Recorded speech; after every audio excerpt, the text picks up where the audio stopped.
लीजिए सुनिए। देवकीनंदन खत्री के लिखे उपन्यास चंद्रकांता के दूसरे भाग का 5वां बयान मेरी यानी समीर गोस्वामी की आवाज में। चंद्रकांता को ले जाकर कहाँ रखा होगा? अच्छे कमरे में या अंधेरी कोठरी में? उसको खाने को क्या दिया होगा? और वो बेचारी सिवाय रोने के क्या करती होगी? खाने पीने की उसे कब सुध होगी? उसका मुंह दुख और गम से सूख गया होगा। उसको राजी करने के लिए तंग करते होंगे। कहीं ऐसा न हो कि उसने तंग आकर जान दे दी हो। इन्हीं सब बातों को सोचते और ख्याल करते कुमार को रात भर नींद न आई। सवेरा हुआ ही चाहता था कि महाराज शिवदत्त के लश्कर से डंके की आवाज आई। मालूम हुआ कि दुश्मनों की तरफ लड़ाई का सामान हो रहा है। कुमार उठ बैठे, हाथ मुंह धोए। इतने में हरकारे ने खबर दी कि दुश्मनों की तरफ लड़ाई का सामान हो रहा है। कुमार ने कहा, हमारे यहां भी जल्द तैयारी की जाए। हुक्म पाकर हरकारा रवाना हुआ। जब तक कुमार ने स्नान संध्या से छुट्टी पाई, तब तक दोनों तरफ की फौजें भी मैदान में जा डटी। बेलदारों ने जमीन साफ कर दी। कुमार भी अपने अरबी घोड़े पर सवार हो मैदान में आ गए और देवी सिंह से कहा, शिवदत्त को कहना चाहिए कि बहुत से आदमियों का खून करना अच्छा नहीं। जिस जिसको बहादुरी का घमंड हो, एक पर एक लड़के जल्दी मामला तय कर लें। शिवदत्त अपने को अर्जुन समझते हैं। उनके मुकाबले के लिए मैं मौजूद हूं। क्यों बेचारे गरीब सिपाहियों की जान जाए? देवी सिंह ने कहा, बहुत अच्छा, अभी इस मामले को तय कर डालता हूं। ये कह मैदान में गए और अपनी चादर हवा में 2-3 दफे उछाली। चादर उछालनी थी कि झट बद्रीनाथ अय्यार महाराज शिवदत्त के लश्कर से निकल के मैदान में देवी सिंह के पास आए और बोले, जय माया की। देवी सिंह ने भी जवाब दिया, जय माया की। बद्रीनाथ ने पूछा, क्यों, क्या बात है जो मैदान में आकर अय्यारों को बुलाते हो? देवी, तुमसे एक बात कहनी है। बद्री, कहो। देवी, तुम्हारी फौज में मर्द बहुत हैं कि औरत? बद्री, औरत की सूरत भी दिखाई नहीं देती। देवी, तुम्हारे यहां कोई बहादुर भी है कि सब गरीब सिपाहियों की जान लेने और आप तमाशा देखने वाले ही हैं? बद्री, हमारे यहां खंचियों बहादुर भरे हैं। देवी, तुम्हारे कहने से तो मालूम होता है कि सब खेत की मूली ही हैं। बद्री, ये तो मुकाबला होने ही से मालूम होगा। देवी, तो क्यों नहीं एक पर एक लड़के हौसला निकाल लेते? ऐसा करने से मामला भी जल्द तय हो जाएगा और बेचारे सिपाहियों की जानें भी मुफ्त में न जाएंगी। हमारे कुमार तो कहते हैं कि महाराज शिवदत्त को अपनी बहादुरी का बड़ा भरोसा है। आवे पहले हमसे ही भिड़ जाएं, या वही जीत जाएं या हम ही चुनार की गद्दी के मालिक हों। बात की बात में मामला तय होता है। बद्री, तो इसमें हमारे महाराज कभी पीछे न हटेंगे। वो बड़े बहादुर हैं। तुम्हारे कुमार को तो चुटकी से मसल डालेंगे। देवी, ये तो हम भी जानते हैं कि उनकी चुटकी बहुत साफ है। फिर आवे मैदान में।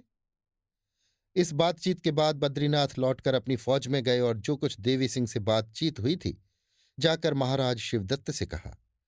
सुनते ही महाराज शिवदत्त तो लाल हो गए और बोले, ये कल का लड़का मेरे साथ मुकाबला किया चाहता है। बद्रीनाथ ने कहा, फिर हियाव ही तो है, हौसला ही तो है, इसमें रंज होने की क्या बात है? मैं जहां तक समझता हूं उनका कहना ठीक है। ये सुनते ही महाराज शिवदत्त झट घोड़ा कुदा के मैदान में आ गए और भाला उठाकर हिलाया, जिसको देख बीरेंद्र सिंह ने भी अपने घोड़े को एड़ मारी और मैदान में शिवदत्त के मुकाबले में पहुंचकर ललकारा। अपने मुंह में अपनी तारीफ करता है और कहता है कि मैं वीर हूं। क्या बहादुर लोग चोट्टे भी होते हैं?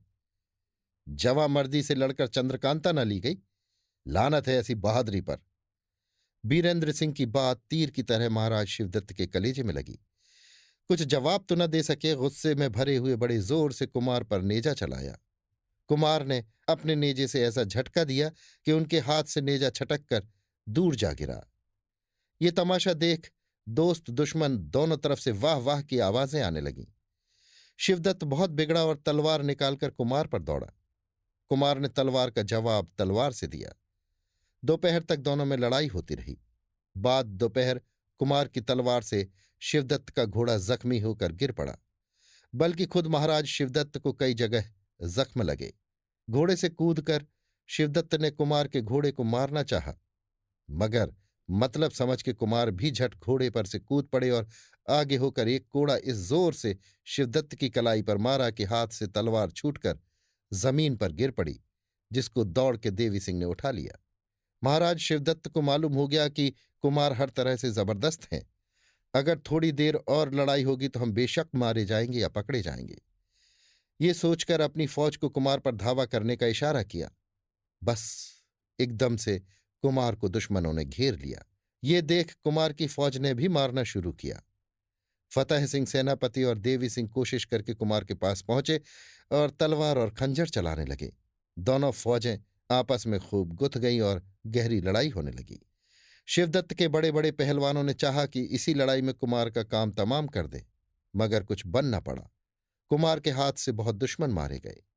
शाम को उतारे का डंका बजा और लड़ाई बंद हुई। फौज ने कमर खोली। कुमार अपने खेमे में आए, मगर बहुत सुस्त हो रहे थे। फतेह सिंह सेनापति भी जख्मी हो गए थे। रात को सभी ने आराम किया। महाराज शिवदत्त ने अपने दीवान और पहलवानों से राय ली थी कि अब क्या करना चाहिए। फौज तो बीरेंद्र सिंह की हमसे बहुत कम है, मगर उसकी दिलावरी से हमारा हौसला टूटा जाता है, क्योंकि हमने भी उससे लड़के बहुत जक उठाई। हमारी तो ये राय है कि रात को कुमार के लश्कर पर धावा मारें। इस राय को सभी ने पसंद किया। थोड़ी रात रहे, शिवदत्त ने कुमार की फौज पर 500 सिपाहियों के साथ धावा किया। बड़ा ही गड़बड़ मचा। अंधेरी रात में दोस्त दुश्मनों का पता लगाना मुश्किल था। कुमार की फौज दुश्मन समझ अपने ही लोगों को मारने लगी। ये खबर बीरेंद्र सिंह को भी लगी। झट अपने खेमे से बाहर निकल आए। देवी सिंह ने बहुत से आदमियों को महाताप जलाने के लिए बांटी। फौज में महाताप बहुत से बनाए जाते थे, इसलिए कि शायद रात को लड़ाई हो तो रोशनी की जाए। ये महाताप तेज सिंह ने अपनी तरकीब से बनाई थी। इसके जलाते ही उजाला हो गया और दिन की तरह मालूम होने लगा। अब क्या था, कुल 500 आदमियों को मारना क्या। सुबह होते होते शिवदत्त के 500 आदमी मारे गए, मगर रोशनी होने के पहले करीब 1000 आदमी कुमार की तरफ के नुकसान हो चुके थे, जिसका रंज बीरेंद्र सिंह को बहुत हुआ और सुबह की लड़ाई बंद न होने दी। दोनों फौजें फिर गुथ गई। कुमार ने जल्दी से स्नान किया और संध्या पूजा करके हरबों को बदन पर सजा दुश्मन की फौज में घुस गए। लड़ाई खूब हो रही थी। किसी को तन बदन की खबर न थी।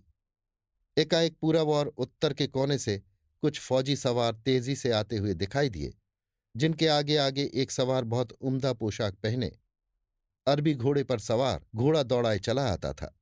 उसके पीछे और भी सवार, जो करीब करीब 500 के होंगे, घोड़ा फेंके चले आ रहे थे। अगले सवार की पोशाक और हरबों से मालूम होता था कि ये सभी का सरदार है। ये सरदार मुंह पर नकाब डाले हुए था और उसके साथ जितने सवार पीछे चले आ रहे थे, उन सभी के मुंह पर भी नकाब पड़ी हुई थी। इस फौज ने पीछे से महाराज शिवदत्त की फौज पर धावा किया और खूब मारा। इधर से बीरेंद्र सिंह की फौज ने जब देखा कि दुश्मनों को मारने वाला एक और दस्ता आ पहुंचा, तबीयत बढ़ गई और हौसले के साथ लड़ने लगे। दो तरफी चोट महाराज शिवदत्त की फौज संभाल न पाई और भाग चली। फिर तो कुमार की बन पड़ी। 2 कोस तक पीछा किया। आखिर फतेह का डंका बचाते अपने पड़ाव पर आए, मगर हैरान थे कि नकाबपोश सवार कौन थे, जिन्होंने बड़े वक्त पर हमारी मदद की और फिर जिधर से आए थे उधर ही चले गए। कोई किसी की जरा मदद करता है तो एहसान जताने लगता है, मगर इन्होंने हमारा सामना भी नहीं किया। ये बड़ी बहादुरी का काम है। बहुत सोचा, मगर कुछ समझ न आया। महाराज शिवदत्त का ढेर सारा माल खजाना और खेमा वगैरह कुमार के हाथ लगा। जब कुमार निश्चिंत हुए, उन्होंने देवी सिंह से पूछा, क्या तुम बता सकते हो कि वे नकाबपोश कौन थे जिन्होंने हमारी मदद की? देवी सिंह ने कहा, मेरे कुछ भी ख्याल में नहीं आता, मगर वाह, बहादुरी इसको कहते हैं।